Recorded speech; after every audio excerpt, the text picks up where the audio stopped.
Olá, pessoal, sejam bem-vindos novamente. Aqui é a leitura das cartas a um jovem terapeuta. Vocês conseguiram assistir o vídeo do capítulo 4? Estou pensando em gravar aqui para o YouTube os vídeos dos capítulos 1 a 3 novamente, para ficar bem organizado. Olha que neurose. Mas pensei nisso, né, de deixar tudo aqui certinho, já que os vídeos iniciais estão lá no Instagram. E hoje nós vamos ler o capítulo 5. E o capítulo 5 ele diz aqui como título: O que diz a família? Vamos lá. Cara amiga, você cita meu último bilhete. A psicoterapia serve para poder inventar uma vida que não seja apenas a que nossos pais desejaram para nós. E logo você me questiona: então a psicanálise é contra a família? A resposta certa é em termos. Explico. Qualquer família acolhe e cria seus rebentos num emaranhado de desejos, medos, esperanças, rivalidades, ciúmes, amores, ódios, indiferenças piores que o próprio ódio e, claro, com expectativas explícitas ou silenciosas de pais e outros antepassados próximos e distantes. Da família e de como ela nos acolhe dependem alternativas cruciais. Será que nos sentiremos bem-vindos ao mundo? Cresceremos estupidamente convencidos ou não de sermos únicos e superiores a todos os outros? Teremos uma vontade básica e clara de viver ou lutaremos a cada dia para inventar uma razão para continuar? Saberemos amar alguém ou não? E saberemos deixar que os outros nos amem, se isso acontecer? Aqui já está um ponto crucial nesse texto e da nossa prática clínica também, né? Para aqueles que estão aqui assistindo esse vídeo e que trabalham aí com a psicanálise, né? Que fazem atendimentos clínicos.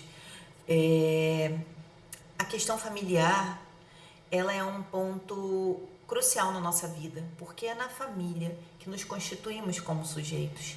O bebê, quando chega ao mundo, essa criança que chega, ela precisa ser desejada, ela precisa ser nomeada, ela precisa ter esse amor em volta de si, ser contornada em suas pulsões, porque isso é um dado estrutural para a formação do narcisismo e constituição do eu.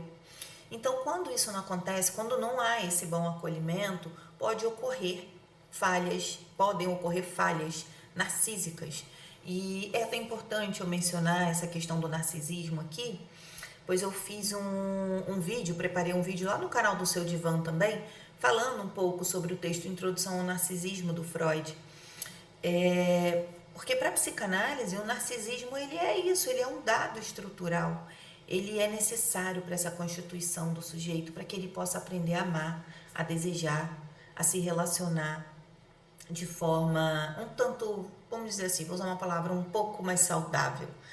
Mesmo assim, vão ficar traços, vão ficar conflitos, e o Contardo ele vai falar um pouco aqui na frente mais sobre isso, né? Mas é nesse primeiro momento em que a criança é tida ali como a Vossa Majestade o bebê, como disse Freud, né? E aqui o Contardo ele coloca de uma forma de outra maneira, né? Ele escreve: será que nos sentiremos bem-vindos ao mundo? Será que saberemos, né? Vamos crer que somos únicos e superiores a todos os outros? Porque nessa fase inicial, que a criança tem uma dependência absoluta dos cuidados dos pais, ela precisa sim ser essa vossa majestade o bebê, ela precisa ser atendida nas suas necessidades, para que ela possa entender que ela é um sujeito, que ela foi desejada, que ela é alguém separado desse outro que o cuida. E assim vai se dando a constituição psíquica de cada um de nós. Mas vamos continuar aqui no texto. Ele diz assim: da família e dos anos de nossa criação também derivam nossas fantasias, nossos desejos e nossa defesa contra algumas fantasias e desejos. A família, em suma, é o teatro de nossa formação decisiva. Inevitavelmente, a família de cada um de nós é também o caldo inicial de nossos sofrimentos psíquicos adultos. As neuroses, na grandíssima maioria dos casos, são, ao menos em parte, isso, as consequências dos percalços do quadro familiar do qual fomos criados. Claro, os colegas da psicologia da Gestalt, por exemplo, dirão que a vivência do sujeito adulto é também capaz de adoecê-lo, e concordo com eles.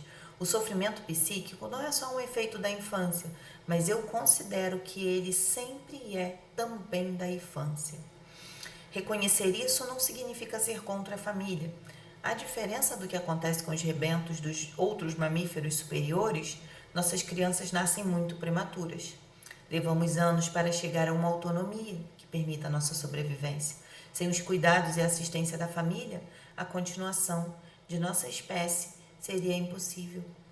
Essa longa convivência forçada é ao mesmo tempo uma bênção e uma praga.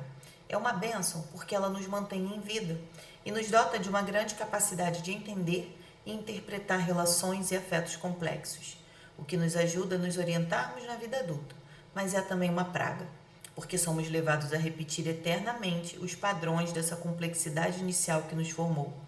Nossos sintomas de adultos, parecem ser quase sempre uma continuação da nossa infância. Pois é, a família é como uma bênção e uma praga. E é uma praga necessária, né?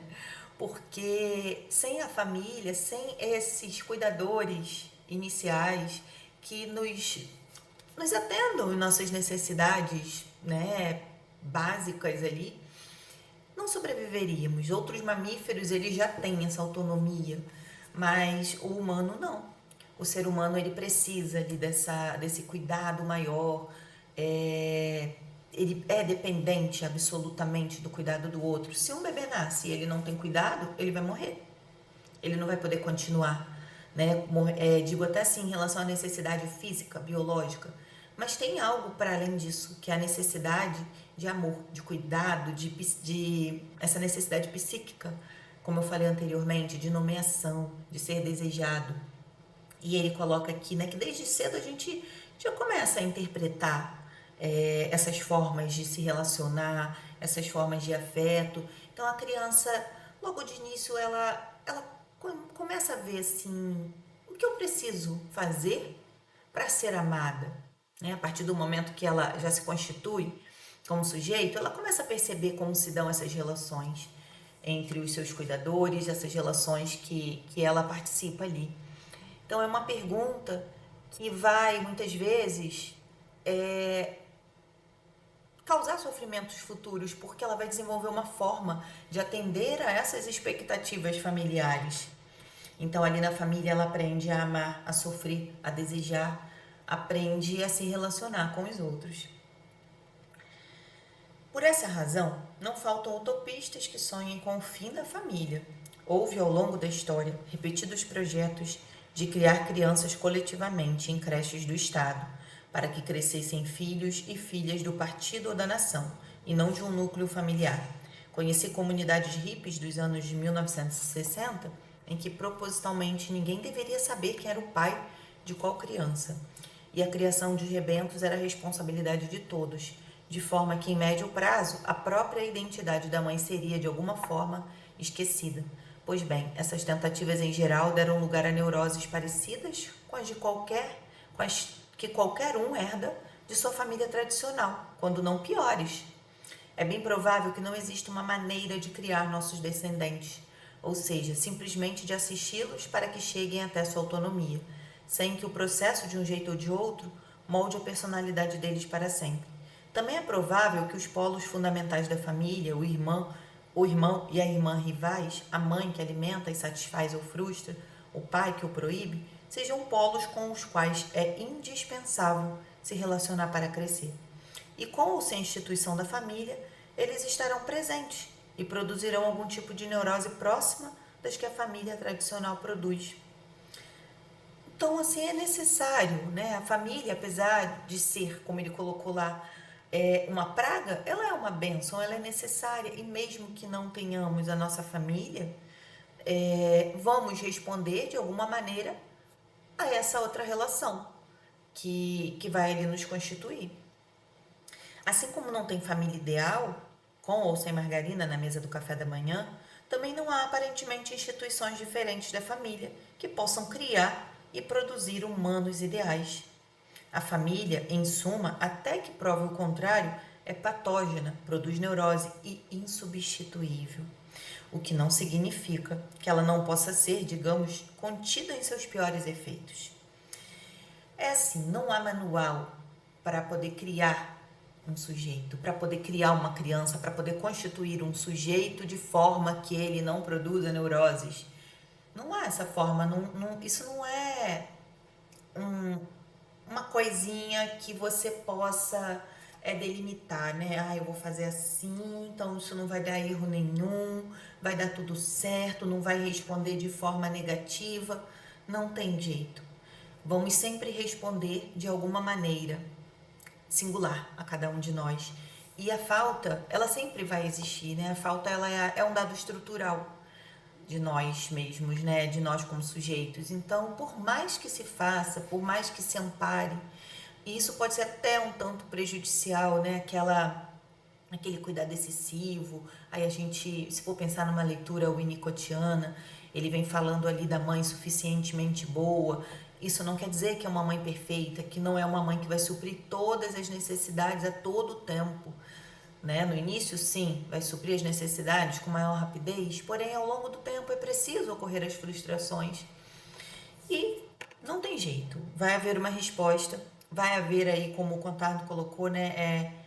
Essa, não sei nem se existe essa palavra, patogenicidade, né? Vai haver ali um efeito dessa criação, sendo pela família ou por uma instituição. As terapias familiares existem para isso. Nelas trata-se de melhorar o emaranhado de relações e de afetos que fazem da família a principal fonte de sofrimento psíquico para a maioria de seus membros, embora cada membro de uma mesma família sofra de seu jeito singular. Nessas terapias, que são conduzidas por terapeutas especializados, a família inteira é atendida, nunca um membro só. Agora, no relato dos nossos pacientes, a família não deixa de ser uma espécie de antagonista, pois espontaneamente e em geral com uma certa razão, eles consideram que seriam curados de seu sofrimento neurótico se conseguissem deixar de ser os herdeiros forçados de sua infância. Por isso tudo, aliás, acho sempre um pouco ridículo os políticos e os religiosos que defendem a família como se fosse um valor em si, e especificamente um valor moral. O que significa defender a família como um valor moral? Como já disse, a família tem a tarefa básica de proteger a vida do rebento humano até ele conseguir fazer isso sozinho. Assim, a família tende a se atribuir também a tarefa de educar seus rebentos. Nisso, ela é um instrumento de reprodução social. Se a gente dá comida para as crias, ao menos se pede que, quem sabe, em troca, elas pensem parecido com a gente. Agora, os pais acham que querem criar os filhos como cópias de si. Mesmas crenças, mesmos valores, etc. Na verdade, eles são sempre mais conservadores do que isso.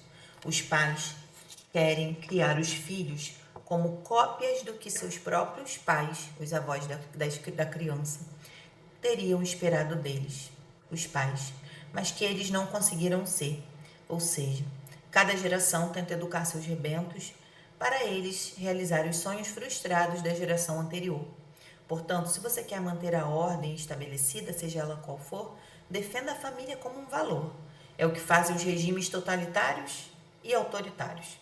Em geral, a família é promovida como valor por ideologias que querem conservar e reproduzir o mesmo mundo. Muitas vezes a família é inimiga das ideologias que querem mudanças. Se você quiser promover algum tipo de transformação no mundo, é preciso autorizar os filhos a desobedecerem aos pais, a serem diferentes de seus pais. Por outro lado, uma vez que você conseguiu a mudança desejada e que suas ideias se tornaram dominantes, você passará a valorizar a família, para que as coisas não mudem novamente. Um bom exemplo disso é a difusão do cristianismo.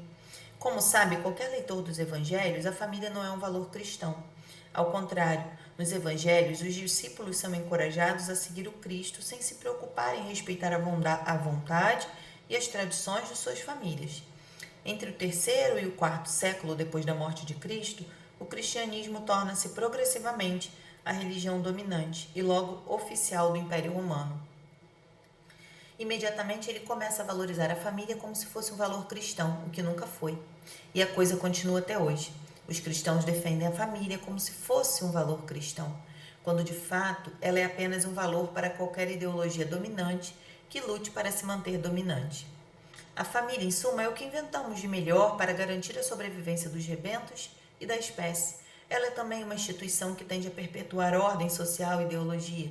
Nisso ela se choca com os anseios de autonomia do indivíduo e, sobretudo, do indivíduo moderno. Com isso, a família é também o teatro principal do conflito, sempre presente na subjetividade moderna entre obediência e autonomia. Eu vou parar um pouquinho para poder comentar sobre essa projeção dos pais, né? Os pais, eles acabam por projetar nos filhos os seus ideais frustrados. E o Freud traz também na introdução ao narcisismo sobre isso. E aqui é uma leitura, né, que o Contardo também está fazendo também desse texto e colocando aqui essa ideia, né? Porque quando nasce um filho, esse narcisismo dos pais é novamente ali, vamos dizer assim, ativado e direcionado a esse filho, né? Seja aquilo que eu não fui, faça aquilo que eu não fiz, não quero que você sofra o que eu sofri. Então, a partir do filho, cumpre-se ideais que não puderam ser cumpridos por ele mesmo ou do que foi desejado para ele, né, enquanto indivíduo ali pelos seus pais. Só que é preciso pensar para além disso, e a clínica psicanalítica, ela promove essa, essa possibilidade de pensar o que eu sou ou o que eu pretendo ser, o que eu desejo para além dessas expectativas que foram criadas sobre mim. Né? Quem sou eu para além dos meus pais, para além dos meus cuidadores, para além dessa família que me criou, que me constituiu? E o que eu consigo fazer? O que eu consigo fazer a partir das falhas e das faltas? Porque toda família é atravessada por conflitos. Então, sempre teremos essas marcas psíquicas daquilo que a gente vivenciou na nossa infância. Mas poder olhar para isso e, de repente, sofrer menos, fazer algo diferente com isso, aí é que está o ponto, né, de mudança, de uma nova perspectiva. E não ficar carregando esse sofrimento ali por toda uma vida, né? Ele coloca ali, né? Vamos carregar isso eternamente. Sim, como marcas. Mas o que eu posso fazer com essas marcas? Desse teatro familiar que eu vivi, né? Ele coloca aqui essa família como esse teatro principal do conflito. E é importante, né, quando ele coloca aqui sobre essa questão da autorizar os filhos a desobedecerem, autorizar os filhos a serem singulares, a terem voz, a poderem dizer sobre si também um pouco, né? Vamos conversar, vamos dialogar, né? Vamos entrar ali de repente em um acordo e não aquela autoridade, né, que a gente vê em muitas famílias, aquela autoridade autoritária. Eu acho que aí é que pega o autoritarismo. Poder abrir um espaço para o diálogo com os filhos é essencial. Mas continuando, a família ideal na modernidade seria aquela que renuncia à sua função reprodutora do mesmo, ou seja, aquela que educa para a autonomia e a desobediência. É uma tarefa quase impossível que é resumida pelo duplo vínculo paradoxal da pedagogia de nossa época. Seja autônomo. Se obedeço, decidirei por ter sido mandado, então não serei autônomo. Por esse caminho, os adolescentes, aliás, não sabem mais o que inventar para marcar o que eles decidiram por conta própria. E esse por conta própria é sempre incerto. Até manifestações extremas de liberdade são muito frequentemente as realizações de sonhos frustrados e esquecidos dos pais. Assim acontece que um pai advogado se desespere porque a filha quer ser surfista, esquecendo-se de que até hoje ele lamenta o dia em que voltou de um intercâmbio na Austrália para entrar na faculdade. Ao se lembrar disso, aliás, o tal pai afirma que a filha não teria como saber isso, que ele nunca contou. Nota, a família não tem segredos. Nela, as verdades circulam, estão no ar, é aquele não dito. Né? O não dito, ele é muito mais prejudicial do que essa verdade dita de uma forma que aquela criança possa entender, que aquele adolescente possa entender. Então fica aquela dúvida que paira ali no ar, né? Vai criando essas incertezas e a gente vê muito isso na clínica. Pessoas que não entendem, por exemplo, por que a sua mãe ou o seu pai é daquela maneira. Então, o que aconteceu, né, na sua vida, no seu passado, da sua família, dos seus antepassados, com seus avós. Então, é tão importante construir essa história, né, ter a sua história familiar, e um texto importante do Freud que vai falar também sobre isso é o texto que ele fala sobre os romances familiares. Eu não me recordo agora o ano aqui, mas muito importante para a gente ter uma noção sobre essas questões aqui. O conflito entre autonomia do desejo e família é quase sempre reavivado no trabalho psicoterapêutico. Afinal, os pacientes procuram uma chance de escapar um pouco, sempre só um pouco, ao destino que lhes é reservado por sua história familiar. E a psicoterapia, em geral, é aliada da nossa vontade de mudança, aliada da nossa liberdade. Mas não por isso pode-se dizer que o trabalho psicoterápico seja contra a família, até porque a liberdade só se descobre e se exerce contra. Quem fugiria de casa se não tivesse uma casa da qual fugir? É aquilo, né? São os opostos. Não sabemos né, o que é o claro se a gente não tem o escuro. Então, como saber o que é a liberdade se você tem essa sensação de que você está aprisionado? Então, é preciso ter essa oposição, né? Criar essas representações também psíquicas do contrário, para que se possa também almejar e querer algo além, para além disso. Ele diz aqui dessa liberdade, dessa autonomia que a psicoterapia, que uma análise ela possibilita a esse sujeito. Então, a análise ela vai aí possibilitar criar novas formas de existir para além desse enredo familiar. E quando eu li esse texto, da primeira vez que eu li, anotei aqui uma frase. Eu vou ler ela antes de passar aqui para os bilhetes. E eu anotei assim, que amar é permitir que o filho seja diferente de nós ou do que esperávamos ser. É permitir que ele seja outro para além de mim. Não só na relação com os filhos, mas também nas relações amorosas no geral. Permitir que o outro seja, que o outro tenha essa liberdade, essa autonomia de se expressar como alguém separado de si. Por que aprisionar o outro a nós? Para que se cumpram os nossos desejos? Vamos aos bilhetes. Ou ao bilhete, né? Que acho que só tem um. É um bilhete grande. Vamos lá. Você estranha que eu e os psicoterapeutas em geral, suponho, não tomemos posições mais decididas, em particular contra a família. Afinal, se o sofrimento vem ao menos em parte, como você diz, da família, por que não atacar sua autoridade? Você se pergunta então se toda psicoterapia não é uma tentativa de colocar panos quentes sobre contradições e conflitos, com a consequência de que nada nunca mude radicalmente. Essa questão era muito presente quando eu me formei, que era uma época em que se falava bastante em revolução. Naqueles tempos, a psicanálise era criticada com força por alguns marxistas, um pouco por ser uma prática cara e elitista, e mais ainda por não ser um projeto de transformação do mundo. Se eu curo alguém profundamente infeliz com as condições concretas de sua vida, no fundo, bem ou mal, eu vou adaptá-lo ao mundo no qual ele vive, enquanto seria melhor que a insatisfação dele fosse canalizada para transformar o mundo. Enfim, é melhor fazer uma terapia ou fazer uma revolução? E pergunta menos primária do que parece à primeira vista. Será que quem faz terapia não deixa de fazer a revolução? Será que a cada psicanalizado o mundo perde um revolucionário possível ou potencial? Ele está querendo dizer aqui, né? Será que a psicanálise ela pretende ser uma terapia adaptativa? Né?